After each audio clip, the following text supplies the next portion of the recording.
नमस्कार दोस्तों, स्वागत करते हैं आप सभी का देश और दुनिया की तमाम बड़ी खबरों में। अगर आपने अभी तक वीडियो को लाइक नहीं किया तो फटाफट वीडियो को लाइक करके चैनल को जरूर सब्सक्राइब कर लीजिए।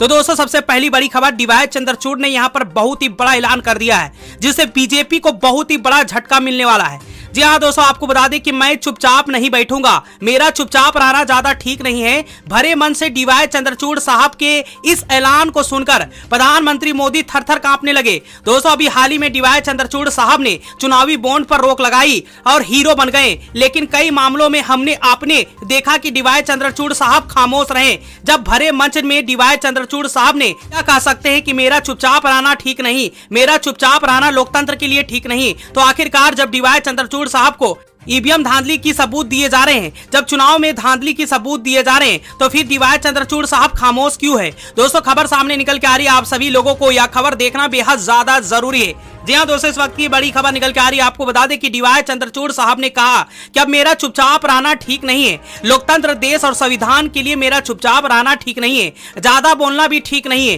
दोस्तों, डीवाई चंद्रचूड़ साहब का ये बयान मैं आप सभी लोगों को याद दिला रहा हूं, क्योंकि आज डीवाई चंद्रचूड़ साहब खामोश है। नवंबर 2024 में, यानी कि इसी साल नवंबर के महीने में डीवाई चंद्रचूड़ साहब रिटायर होने वाले हैं, लेकिन अभी भी समय है मसीहा बनने का, गरीबों के दिलों में राज करने का। अभी भी डीवाई चंद्रचूड़ साहब के पास समय है। वैसे तो डीवाई चंद्रचूड़ साहब कई बड़े ताबड़तोड़ फैसले लिए हैं, लेकिन ईवीएम पर जो फैसला आया वो कहीं ना कहीं लोगों को, भावनाओं को आहत किया। जी हाँ दोस्तों, इस वक्त की बड़ी खबर निकल के आ रही है। देखिए कि डीवाई चंद्रचूड़ साहब ने क्या कहा था, व्यक्ति के लिए ज्यादा बोलना ठीक नहीं है, लेकिन मेरा ज्यादा चुप रहना उचित नहीं है। कबीर दास के दोहे का जिक्र करके बोले सीजेआई चंद्रचूड़ साहब। दोस्तों, सीजेआई चंद्रचूड़ साहब ने कहा कि व्यक्ति के लिए ज्यादा बोलना ठीक नहीं है, लेकिन मेरा ज्यादा चुप रहना भी ठीक नहीं है। दोस्तों, अभी हाल ही में डीवाई चंद्रचूड़ साहब ने एक याचिका पर सुनवाई की। वह याचिका मोदी के तरफ से, यानी कि मोदी सरकार के तरफ से पेश की गई थी, जिस पर कहा गया था कि कॉलेजियम सिस्टम को खत्म कर दिया जाए,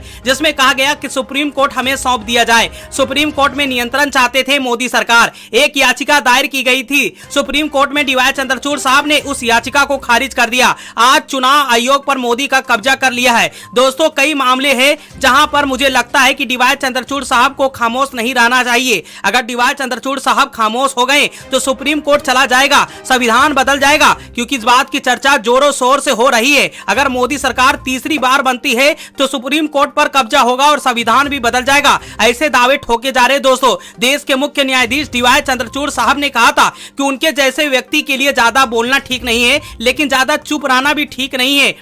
संगम नागरी Prayagraj Rajendra Prasad national law university के उद्घाटन के समारोह में अपने चुप रहने की अनुचित बताने के लिए चीफ जस्टिस डीवाई चंद्रचूड़ साहब ने कबीर दास दोहे को भी सुनाया। जी हां दोस्तों, इस वक्त की बड़ी खबर निकल के आ रही है। अब डीवाई चंद्रचूड़ साहब को चुप नहीं रहना होगा, क्योंकि कॉलेजियम सिस्टम खत्म करना चाहती है प्रधानमंत्री मोदी, यानी कि सुप्रीम कोर्ट में कब्जा करना चाहती है। ऐसे में लोगों का कहना है कि जैसे ही बीजेपी सुप्रीम कोर्ट में कब्जा करती है, वैसे ही संविधान को बदला जाएगा। तो दोस्तों, क्या लगता है सुप्रीम कोर्ट में कब्जा करने के बाद देश में प्रधानमंत्री मोदी संविधान को बदल देंगे? आपकी क्या राय है, कमेंट करके जरूर बताइएगा, क्योंकि अब लोकतंत्र खत्म नहीं हुआ है। जी हां दोस्तों, डीवाई चंद्रचूड़ साहब ने चुनावी बॉन्ड पर रोक लगा दिया था। अभी कॉलेजियम सिस्टम पर एक याचिका दायर किया गया था बीजेपी की तरफ से, लेकिन उसको रद्द कर दिया गया। बोल दिया गया कि अब मैं चुप नहीं बैठूंगा। दोस्तों, कॉलेजियम सिस्टम अपने पाले में लाना चाहती है, यानी कि जजों की नियुक्ति प्रधानमंत्री मोदी करेंगे। इस प्रकार की याचिका दायर किए गए थे। दोस्तों, कॉलेजियम सिस्टम को लेकर आपकी क्या राय है,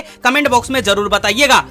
वही रुक करते हैं अगली बड़ी खबर। तो दोस्तों, प्रधानमंत्री मोदी पर अब यहां पर सजा होने वाला है। 6 साल की सजा लगने वाली याचिका पर कल दिल्ली हाई कोर्ट में सुनवाई हुई और कोर्ट ने ऐसा फैसला सुना दिया कि कुछ लोगों के पैर तले जमीन खिसक गई। दोस्तों, प्रधानमंत्री मोदी गंभीर आरोप लगे हैं और यह कहा गया है कि प्रधानमंत्री मोदी चुनावी समय सिर्फ झूठ बोलते हैं और धर्म के जुड़े एजेंटे का नाम वोट और धर्म से जुड़े एजेंट के नाम पर वोट मांगते हैं। शहीद जवानों का भी नहीं छोड़ते, शहीद जवानों की शहादत पर राजनीति करते हैं। प्रधानमंत्री मोदी यह आरोप लगे हैं और याचिका में कहा गया कि नरेंद्र मोदी को कम से कम 6 सालों पर बेन लगे, यानी कि 6 सालों का बेन लगा दिया जाए। नरेंद्र मोदी कोई चुनाव न लड़ पाए, नरेंद्र मोदी कोई रैली ना कर पाए, क्योंकि नरेंद्र मोदी सरेआम झूठ परोस है और हिंदू मुसलमान करते हैं। जी हाँ दोस्तों, भड़काऊ भाषण देते हैं, कोशिश करते हैं कि गृह युद्ध हो। यानी कि नरेंद्र मोदी कई तरीके से आरोप लगे हैं और एक याचिका दिल्ली हाईकोर्ट में दायर की गई है और दायर करते हुए कहा गया कि नरेंद्र मोदी को 6 साल के लिए बैन कर दिया जाए, कोई भी चुनाव नहीं लड़ पाए। दोस्तों दिल्ली कोर्ट ने इस पूरे मामले पर सुनवाई करी। सुनवाई में क्या खबर सामने आई, क्या फैसला सामने आया, आप सभी लोग को बताने वाले हैं। दोस्तों आपको बता दें कि लोकसभा चुनाव में पीएम मोदी 6 साल के लिए आयोग ठहराने की मांग दिल्ली हाईकोर्ट में याचिका पर किया गया।